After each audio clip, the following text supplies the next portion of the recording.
No niin, hyvää huomenta. Justiinsa herännyt ja eräs katsoja suositteli testaamaan Lidlin tätä Emiliaa kahvia, niin syön tässä nyt ihan perus kaurapuuro aamupalan ja sitten tätä päälle. Katsotaan, onko tämä hyvää. Ilmeisesti ihan perus.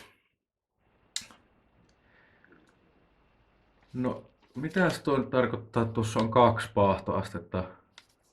Medium kautta strong. 3-4. Eihän se yleensä kahvit on vain yhtä paahtoastetta. Mitenkä tämä on 2? Kun tuossa 1-5, niin 2 on tummennettu noita paahtoasteita. Tässä on yksi minun hyvin tyypillinen aamupala, eli kaurapuuroa, raijuustoa, marjakeittoa, pikkusen öljyä seassa. Saatan vielä erikseen marjojakin laittaa tuohon päälle.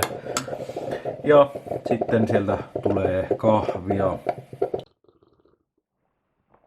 Hei, minä olen nyt tätä kahvia niin hörppinyt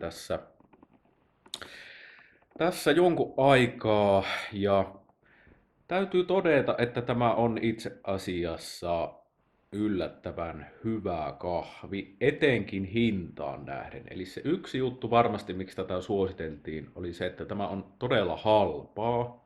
Tämä maksaa vaan, ainakin tällä hetkellä. En ole seurannut niin paljon, että onko tämä joku tarjoushinta vai ihan normaali hinta, mutta ainakin nyt kun ostin, niin oli vaan 2,5 € paketti. Taisi olla 2,49 € tarkalleen, mutta siis tosi halpa. Ja siihen nähen tämä on itse asiassa ihan kyllä hyvää makuinen. Ei ole muuten semmonen mikään ihan lemppari, mutta täysin ok makuinen kahvi. Että ehkä itse jotain semmoista täyteläisyyttä, voimakkuutta kaipaisin vähän enemmän. Mutta ei tämä ole kuitenkaan semmonen niin omaan makuun ehkä pikkusen laimea, mutta ei mitenkään pahasti. Ja totta kai skeittomenetelmäkin tietysti vaikuttaa, mutta aina itse olen nyt nämä makutestit tällä ihan peruskeittimellä keittänyt, niin mutta jos vaikka pannukahvina keittäisi, niin varmaan saisi vielä vähän parempaa. Semmoista huomaan, että on toisaalta pikkusen vähän omaan makuun jopa turhan laimea, ja sitten on hieman semmoista kitkeryyttä. Tai en ole varma, onko se kitkeryys oikea sana, mutta en muutakaan keksi. Vähän semmoista huononlaista karvautta. Usein näissä halpakahveissa on just joku semmoinen vähän pistävä, kitkerä maku. Niin tässä on hieman sitä, ei pahasti, mutta hieman.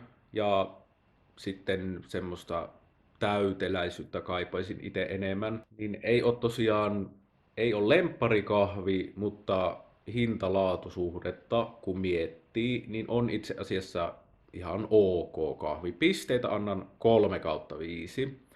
3 on vähän semmoinen hankala, että onko se nyt hyvä vai huono, mutta sanotaan, että jos tämä olisi normaalin kahvi hintainen, sitä 10 rupeisi olemaan, sit antaisin ehkä 2, mutta kun tämä on kuitenkin niin halpa, niin siihen nähen ihan täysin ok. Jos halvalla haluat selvitä, niin jos vertaa vaikka siihen extra kahviin ja joihinkin muihin tämmöisiin tosi halpoihin, niin on itse asiassa varmaan sieltä parhaimmasta päästä.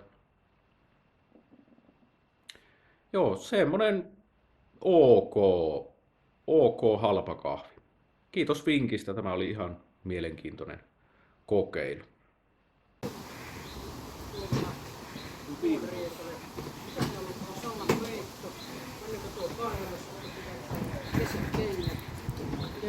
Erittäin hyvä.